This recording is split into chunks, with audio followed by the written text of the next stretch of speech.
You're listening to the REI Marketing Nerds Podcast, the leading resource for real estate investors who want to dominate their market online. Dan Barrett is the founder of AdWords Nerds, a high-tech digital agency focusing exclusively on helping real estate investors like you get more leads and deals online, outsmart your competition, and live a freer, more awesome life. And now, your host, Dan Barrett.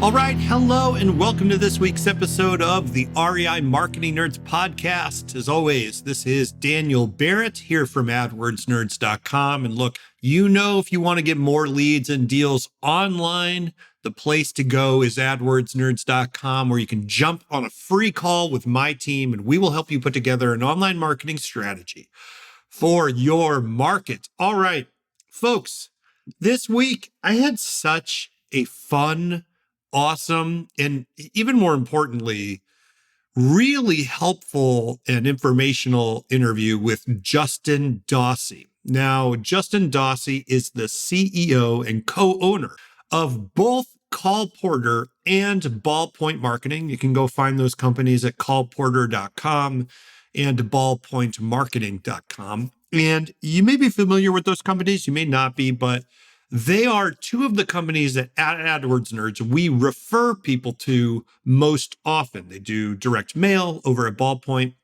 They do sort of call center, answering your phone calls at Call Porter. And one of the reasons that we at AdWords Nerds as a digital marketing company refer so many people to them is not because we've got like an affiliate agreement or like we don't make any money for referring people to them at all. We refer people to them because we have found over the lifetime of our business that those companies help our clients thrive and do well. I mean, and this is like, as far as I'm concerned, the highest recommendation I can give a company is sending my own clients that way, because I really, you know, at AdWords Nerds, we really treat our role as trusted advisors importantly. Like that is core to our vision and value as a company. And so these are two of the companies I respect most in this space. They are very well run, and Justin is truly a world-class operator. And that is what he brings to the table, right? He is someone who is able to come into a business, grow it, scale it, make it efficient. He's got so much to teach. And I cannot wait for you to get into this interview with Justin Dossey from Call Porter and Ballpoint Marketing. With me today, we have Justin Dossey. Now, Justin is here from both Ballpoint Marketing, which you can get to at ballpointmarketing.com, and Call Porter over at callporter.com. He is the CEO and co-owner of both of those companies, who are, and I would not say this if this wasn't the case, absolutely at the top of their game in what they do. Thank you. Of real estate marketing. So Justin, yeah, man, welcome to the show. Super happy to have you here. Yeah, thanks for having me, man. I'm excited to be here. I'm super excited as well. So, you know, longtime listeners to the show may know that we had Ryan on the show now many months ago. It's a long time ago. So first time we've had you. So I want to dive into a lot of things on this like whole conglomeration of stuff that you have going on. Not the least of which is, how do you be a CEO of two companies? Because I'm a CEO of one company, and sometimes I want to jump off a roof. So we'll talk about that. But, yep. You and me both. Okay. All right, good. All right. You're not the only one. Let's start at the beginning. Let's go back. I always want to ask, like, what got you started in real estate investing? Were you in real estate before you jumped into Ballpoint and Call Porter? Like, tell me your whole origin story of how you got into this industry. Yeah, great question. I did not start as a real estate investor. I actually started back in call center services for, I think since I was 18 is when I started it. Worked in the car warranty industry. So all those annoying calls like, I'm reaching you about your extended warranty. I used to do that. I started like at the founding company when I was 18. Really? The original company that did that whole thing where you're just... First one that made it popular. Yeah, there were... wow, okay. They blew up and then made some bad decisions and went under, and the owners went to jail. So, you know, it is what it is. But bad decisions. That's yeah, I So I was in that industry for a long time, like learned how to talk to people, do customer service, do sales. And honestly, I got tired of being in it because every company I worked for went out of business after a while. And growing up, raising a family, being married is kind of hard to like every 8 months to a year and a half. You're like, hey, we're closing our doors. You're like, cool, that's fun. Let me figure out what I can do. And so I got to the point where I just got kind of tired of it. And I actually went to culinary school to become a chef and was working at a factory during that time when I was in school and started working at a restaurant, working towards becoming a chef. And, I started to notice like a lot of trends among chefs. A lot of them are alcoholics. A lot of them aren't married anymore. A lot of them have drug problems. They work 80 hours a week for 60 grand a year. And I was like, I don't know if I want this. And then my wife surprised me and told me like, hey, we're pregnant with our second child. And I was like, cool, I can't do that on $14 an hour. And coincidentally, like a week later, I got a call to go back into the car warranty industry at a much higher rate than I used to. And I was like, yeah, okay, let's do that. Seems like a good place. Ryan was actually the one that offered it to me. Okay. Who had been working there for a while. And he's like, this place is solid. They're not going anywhere. So started there. And within 3 months, got a notice that they got bought out by another company. After I had told my wife, like, hey, this one is solid. We're not going to have any issues. Like, we should be good. Luckily, part of that merger was bringing over all the employees into the new company or into the existing company, which is now the largest company in the country that does this. And I was one of 2 people that stuck around out of 50. And I ended up getting promoted to an assistant manager, then a manager, and then the director of 3 departments. And that's kind of where I started to learn like how to train, how to manage teams, how to lead. I just kind of got to the point where it's like hit the ceiling, couldn't go any further and was like capped out at like 80, 90 grand a year. Yep. Which was great at 26 years old, like was not mad about it, but I knew there was more value there. I wanted to make more money. I wanted to be more independent. And my dad was an entrepreneur most of his life, but was his solopreneur. So he did everything in the business. So they ended up bringing in a coach in to work with all the leadership in that company. And he told the owners, he's like, look, 99% of the people are going to improve, be better managers, be better than they were when you hired them. But 1 or 2 of these people are going to realize this isn't for them anymore. And they're going to want to go and do something else. That happened to be me. And I was lucky enough that Ryan had left that industry, started real estate investing, and he had started his own call center, which was Call Porter, because he was missing calls. And so it was kind of I was tired of where I was at. I was frustrated. He needed someone to help run that, or he was going to close it. It was one of the 2 options. And so I took like a 60% pay cut to go and start this thing with him about 5.5 years ago.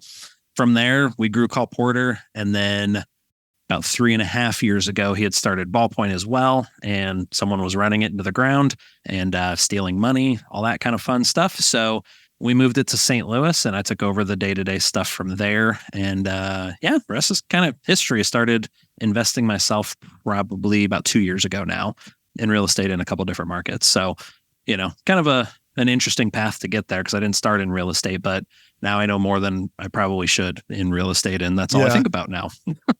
It's like, I don't know if this was the case with you. Like I'm the same. I didn't start in real estate at all.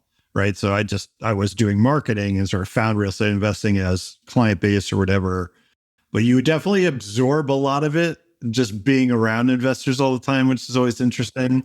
All right. So I have a million questions I want to ask you, but I do want to go all the way back, and I'm curious, what, if anything, you took with you to today from culinary school, that whole experience, right? Because working in kitchens is like sort of a fascination of mine. I've never done it, right? But it is this really sophisticated dance of like logistics and weird personal psychology and like all this other stuff. And it's really like an intersection of so many different things. Do you feel like you took anything from that experience? That's a really good question. I do. The biggest thing I took from it is I learned what I didn't want my life to look like very easily. From a business standpoint, I've never really thought about it this way until now, but you can correlate back to the systems and processes that are built into a line or into a restaurant, and having like each person does their role, it moves on through the process. It's thinking about it, it's actually pretty similar to how Ballpoint stuff runs. For me, though, honestly, like the biggest thing I've taken from it is just like a love for cooking. I cook all the time. Like my wife hates to cook. I love cooking, but I've built that into our family life a lot. So we try and do once a week. Each kid will kind of pick like a meal that they want to cook, and either me and that child or me and my wife and that kid will get together and we'll make that meal for the whole family. And then there's times we'll all 5 of us cook together, and it's kind of like a cool little family thing that we're doing.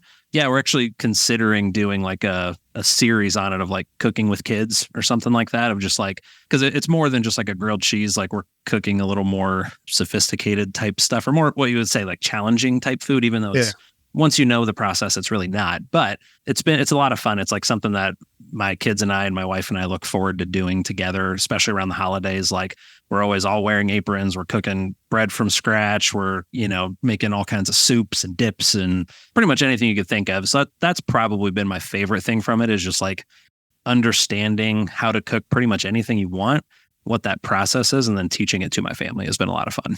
That is super cool. Yeah. And my youngest son, Max, who's 7 now, has been getting into cooking. And my wife and I used to cook quite a bit before we had kids. It's like after we had kids, we're like, they don't eat anything or whatever, right? It's like, there's always kind of some reason. But it does strike me as, man, what a great survival skill and experience to have with your kids, right? You're doing something together. It's really, I think that's really incredible. Yeah, it's a lot of fun. So now I have to ask, and then we will be on to your current life. No problem. Really digging into your past. I got it. What is the deal with these like warranty companies that call you? So it's like, I get these calls like everybody else. I always hang up on them. I never have listened through the whole thing because I'm like, I don't know what this is. I don't have a thing. You're just calling me. I don't get it. What is it? Well, how does it work? Like, what is it?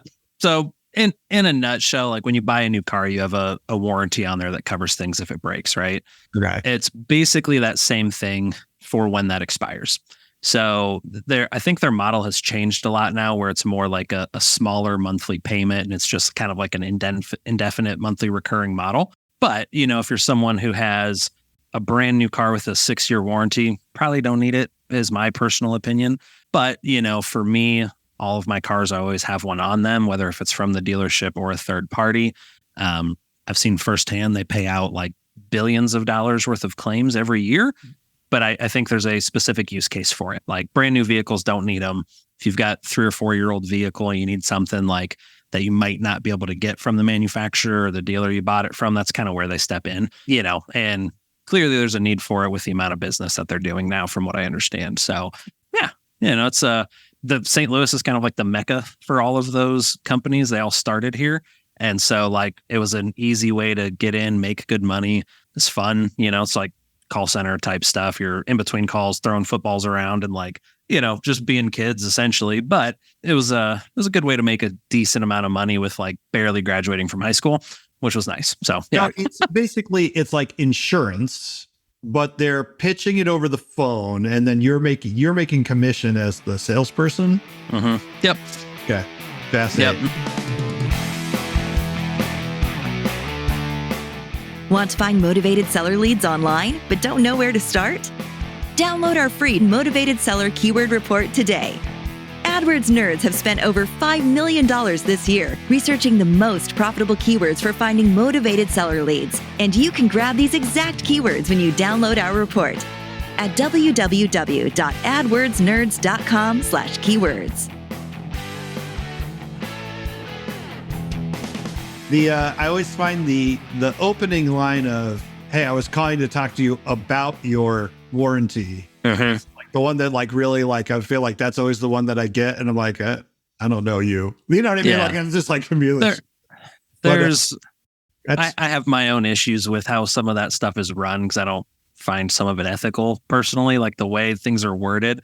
The last company I worked for did things pretty much above board from everything I saw, but there is still a lot of them out there that are like, there's so much money in it and they're just in trying to make as much money as possible. But there are the outliers out there that do it right. And those are the ones that like you see on TV commercials and that are sponsoring sports teams and all that kind of stuff. Like there are good ones out there, but there are also a lot of like really quick money grab in and out of business type things. So I've seen that just being around it for so long, but there's definitely a right way to do it. Yeah. Well, we've already established that hiring you was the touch of death for all the companies before the you're in now. And Right. everyone you went to is shut down. No, I'm kidding. Yeah, apparently. So you transition. So you have all these really interesting transitions, right? You're doing the call center stuff. You go to culinary school. You go back. Then you kind of move up the management sort of ladder. You're managing people, managing divisions. Then you jump, and you guys are doing call porter. You're doing call porter with Ryan. Like you said, he was ready to shut it down. So when you actually, let me back up because I really want to talk about this sort of life cycle of call porter and what it's been like to kind of grow that company, because I think a lot of people are familiar with it now. But in case anybody isn't, walk people through just like the real quick high level view of what call porter does for real estate investors. Yeah. So like 10,000 foot view is if you're spending money on marketing, you better answer your call. Like otherwise you're wasting your money. So our whole thing is we will take all of your inbound calls 24/7, not 365. We are closed on major holidays, but it's like 361 or something like that. Right. But 24/7, they're going to take all your inbound calls as a front desk receptionist for your company. So they're going to answer using your name, find out what's going on, or using your company name, find out what's going on with the property, how soon they want to sell, do they have any motivation, what the condition is, and their asking price. And then their goal is to book an appointment for you and your team to then go out and view that. So instead of you, like it's mind blowing still to this day when we're calling out to investors that have reached out to us at Ballpoint for being interested in it, and it goes straight to voicemail, and it's one of those, "Hi, you've reached so and so with 123 house buyers. If you want to sell your house, blah blah blah blah blah blah blah." It's like I just hang up. Like if it was me selling a house, I'm not going to leave a message because it's 10-minute long voicemail. First off, but secondly, like I want to sell to someone that's answering my phone calls. So our whole goal is to help you capitalize on those leads, whether if they're from direct mail, they're from cold calling, they're from text messaging, PPC, online ads, whatever it might be. Our goal is to take all of those calls for you and book appointments as frequently as we can. Yeah, I think this is one of the things I've mentioned on this podcast many times. People have listened to it a lot, but one of the most consistent sort of correlating factors to long-term success for our clients who are doing online marketing, right? So they're looking for motivated seller leads. The people who tend to do really well and have the most success have a high speed to lead, right? Like the amount of time between someone deciding that they want to contact the investor, the amount of time that it takes the investor to actually talk to that person is as short as humanly possible. And the easiest way is just pick up the phone, right? It's like you said, it's like, that's the most obvious money that's just sitting on the ground. So Call Porter does this. You didn't mention this. One of the things that I really like about Call Porter, which I'd love for you to hit on, is, well, let me tee you up. Okay, that sounds great. But what's the difference between that and me hiring a VA from the Philippines to do the same thing? So Great question. Walk people through the difference there. Yeah. So the big difference is, and I'll be 100% honest, we tried that route when we opened the company originally. Yeah. We tried hiring overseas VAs, we tried a different call center. That's what they do before starting Call Porter. And the two biggest things that we ran into issue-wise was lack of knowledge in real estate. So all of our team is completely trained on how to answer questions around a probate, a pre-foreclosure, an absentee property, a small multifamily. Like they have questions and processes that they follow to make sure that everything is answered as correctly as possible. And it's a good conversation. Secondly, is all of our team is US based, which the concern we had when we tested it was there's a little bit of language barrier. You can tell you're talking to somebody overseas, but a big thing was just like cultural differences. So a good example of this was sarcasm. Like Philippines, I guess, from what I understand, are not super big into sarcasm. It's not a part of their culture, from what I understand, where Americans are the most sarcastic people on the planet, I feel like. And one of the tests we did with a VA is we had calls coming in, and the guy was like, "Yeah, I'll sell my property when I'm dead." Like clearly being sarcastic, like not interested in selling. And the first response was like, "Well, when do you think that'll be?" just going through like a very matter of fact, like, "Well, yeah, how soon is that going to be?" Like, So really like the goal ticking is clock we need to know about. Yeah. Like, do you have a countdown timer? What's going on? So our goal with that has been to not have those types of issues and to have our team trained specifically to answer real estate. And cool thing with them is like, that's all they do. So they're not taking a call for a dental office or something like that, like some other call centers. It's strictly real estate 24/7. Yeah, I think that is, of all the stuff that you guys do, probably the thing I bring up the most to people who are interested in potentially working with you. I think it's probably the single best. I don't know if it's your biggest selling point in terms of like what really moves the needle on people making the jump, but for me as like a marketer working with investors, that's the thing I'm most concerned about, right? Because I think VAs can be amazing. I use VAs for a lot of stuff. There's nothing there to, I'm not saying that there's anything wrong with that, but what I am saying is like, when the whole goal is to build a very quick connection with someone and all you've got is your words, you don't even have facial expression. Right. Having the same set of idioms, having the same set of cultural references, just like you said, cultural norm, like sarcasm or whatever, it really makes a difference, even if it doesn't feel like it's going to. I mean, it really, really does. So I think that's amazing. So like, all right, so that's the Call Porter way. I think it's an incredible service. We use it for a lot of our clients. I think it's great. So, Thanks, but man. that's today. So when you came in, you mentioned at the beginning, when you came into Call Porter, Ryan, who had started the company, was getting ready to he was either going to hand it off or was going to shut it down. Yeah. So what were the things I'm really interested in people who come in and grow companies. So like when you came in, what was the situation like? And how did you decide what to do next in order to grow it, make it better, scale it up? Like, what were your challenges, and like, how did you sort of? Yeah, great question. I mean, the first thing is like I was desperate to get out of the position I was in, so I wanted to make it as good as possible, right? The reason I was about to close it down was like, he didn't have the time or the bandwidth to manage that, plus his real estate stuff he was just starting. That was still pretty early on, so there was a lot of like expensive lessons being learned, just not necessarily failures, but like things that didn't pan out the way we thought, so kind of like trying to build and grow that and this, and we can talk about running multiple companies later. It is a challenge, but with that, the thing that we kind of looked at first was like, what's the biggest need at the moment? And for us, the first thing we had saw was like, we needed a dedicated staff. The staff we had, because there wasn't much management in place or procedures, systems, things like that, is like, it was like herding cats is probably the easiest way I could describe it. Like just very challenging getting people there on time. So over the course of like 60 days, I completely replaced the entire staff that was there, I think, except one person. Wow.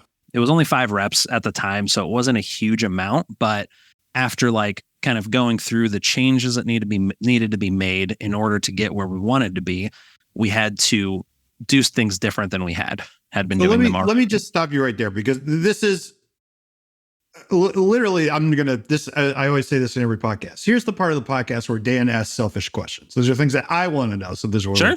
Like I literally just was rereading Principles by Ray Dalio.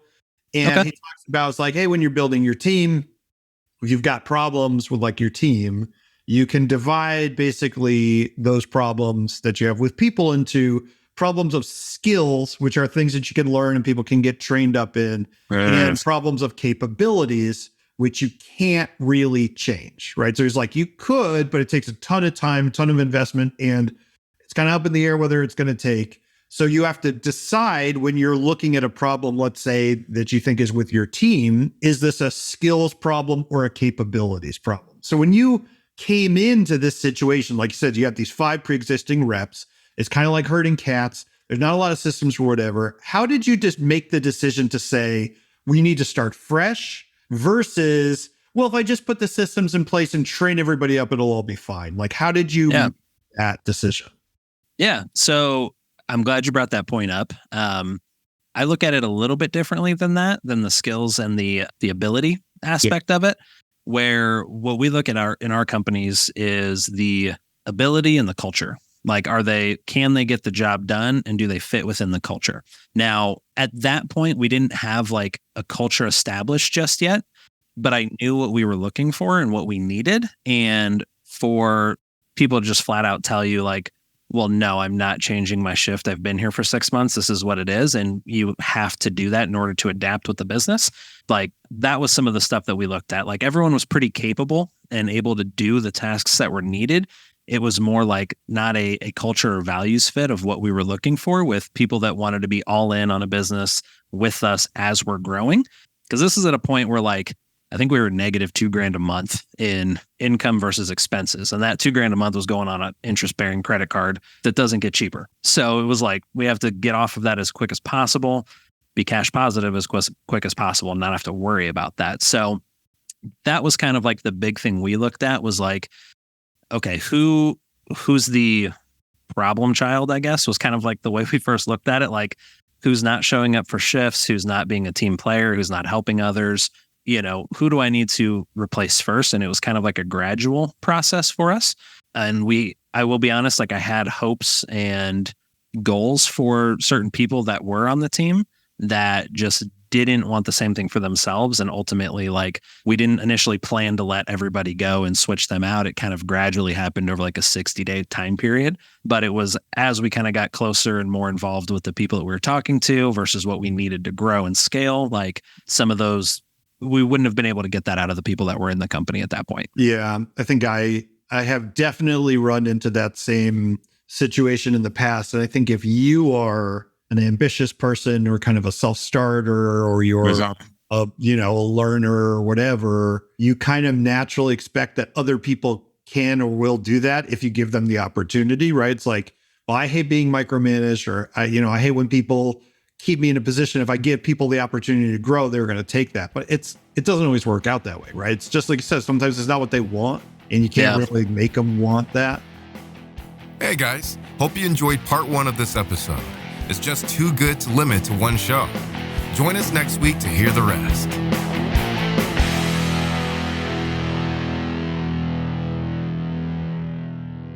This is thepodcastfactory.com.